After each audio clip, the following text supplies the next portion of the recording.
السلام عليكم ورحمة الله. ازيكم يا حبايبي، عاملين ايه؟ يا رب تكونوا بخير. بصوا بقى الجمال اللي قدامنا ده، مش هتتخيلوا ابدا ابدا ان الحلاوة دي كلها معمولة بلبن قاطع. تعالوا بقى نستغل ان احنا في الحر، ودايما بتحصل معانا المواقف دي. اللبن بيقطع مننا كتير في الجو اللي احنا فيه ده. فانا بمجرد ما اللبن قطع الصراحة قلت بس انا هعمل بيه كيكة. طلعت تحفة تحفة تحفة تحفة، طرية وهشة وطعمها جميل، وبصوا النتيجة ممتازة. اللبن القاطع ده محدش يخاف منه، يعني هو مش حاجة مضرة، هو حصل له بس تغيير في المكونات بتاعته، لكن هو مفيد. مفيهوش البكتيريا اللي فيه بكتيريا نافعة مش ضارة. نقول بسم الله الرحمن الرحيم ونبدأ نشتغل. اول حاجة بقى بركولي، عشان انا جبت المنخل القمر ده جديد يعني.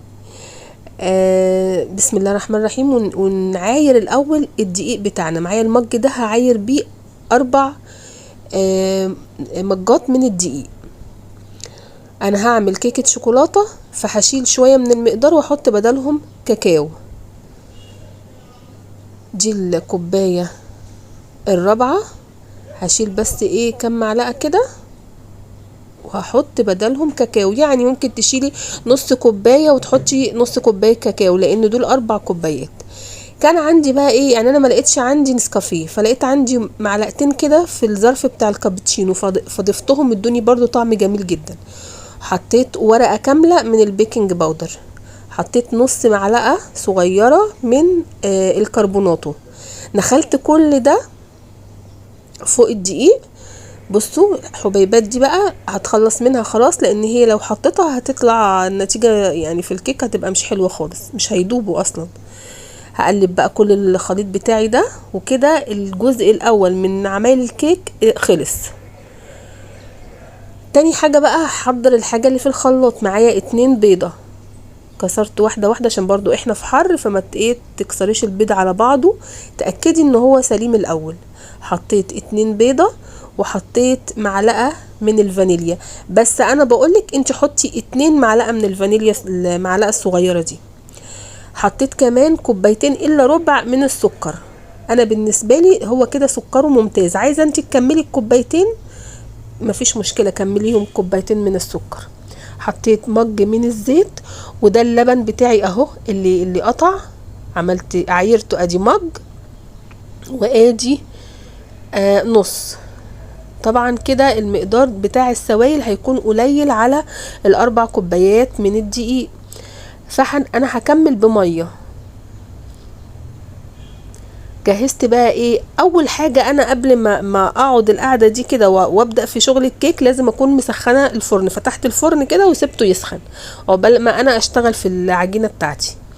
جبت القوالب بتاعتي، دهنتهم دهنة زيت، ورشيت رشة كاكاو في ارضية القوالب بتاعتي. وادي اهو الخليط، ضربته في الخلاط كويس جدا جدا لحد السكر مداب، وبدأوا يعملوا معايا رغوة كده او فوم كده. خلاص هو كده تمام. هنزل بيه بقى بالسوائل على الخليط بتاع الدقيق والكاكاو والبيكنج باودر والكربوناتو. وممكن كمان لو ما نسيتيش زي تحطي رشة ملح صغيرة خالص. الخليط اهو تقيل معايا، محتاج سوائل شوية زيادة، فانا هضيف كده ربع كوباية، وبعدين هرجع اضيف الربع التاني. طيب ليه ما حطيتش ليه السوائل كلها على بعضها؟ لانه في دقيق ممكن يحتاج سوائل كتير، ودقيق تاني لا. فلو الكيك معايا الخليط من البداية انا عملته خفيف، مش هينفع بقى، عشان ده مش عجينة، مش هينفع ازود دقيق كده، المقدار كله هيختلف. السكر يعني هيبقى دلع، المكونات كلها هتتغير معايا. فمن الافضل ان انا اضيف السوائل شوية بشوية. طب ولنفرض انت السوائل زادت معاكي، تعملي ايه؟ هل كده الكيك باظ؟ لا ابدا يا ست الكل، ولا تقلقي، هو ما باظش خالص. هو بس هيحتاج منك فترة اطول في الفرن. يعني لو العادي الكيك ده هياخد معايا ساعة الا ربع، لو انت زودتي عليه السوائل هياخد معاكي ساعة.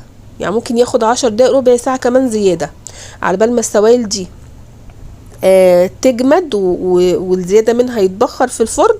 هتاخد معاكي فترة اطول شوية. ما شاء الله الاربع كوبايات من الدقيق دول عملوا لي كميه هايله جدا جدا من الكيك. عملوا لي القالب المفرغ من النص، وعملوا لي قالب الانجليش كيك المستطيل ده، وعملوا لي كمان حوالي 6-7 كبات من لا هم 7 من الكب كيك الصغنن ده. بحط الورقه وبصب عليها. طبعا انا قلت الفرن بتاعتنا سخنه. دخلت بقى الكيك، قعدت معايا حوالي ساعة الا ربع بالظبط. اختبرتها، حطيت السكينة في نص القالب كده في نص الكيك، لقيتها طالعة جافة تماما مفيهاش اي بواقي كيك. هنا بقى ايه، انا كنت مستعجلة عليها وعايزة اصورها بسرعة، فقلبتها. طبعا كانت سخنة جدا، كنت خايفة البخار يلسع ايدي. الغمقان اللي في الحروف بتاعت الكيك ده، الكيك مش محروق، الكيك عشان انا دهنه الارضيه بكاكاو خام فلونه قوي.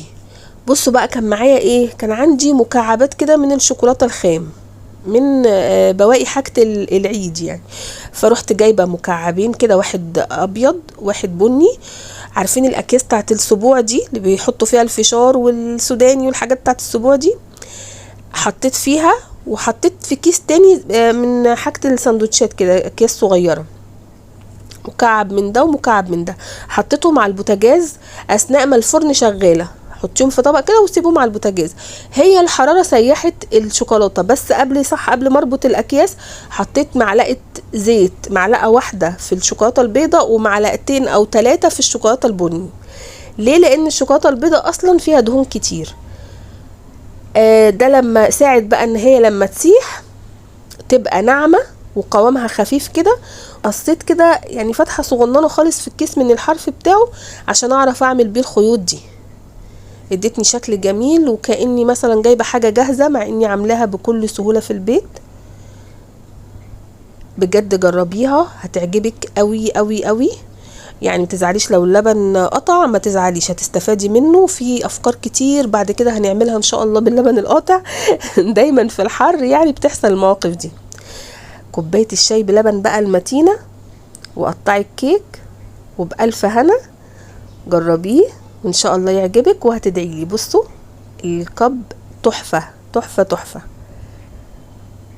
وقلبه مستوي ومن فوق ومن تحت واخد نفس اللون الجميل. هنشوفها مع بعض. بصوا انا بعمل لكم اغراء عشان ايه تجربوها.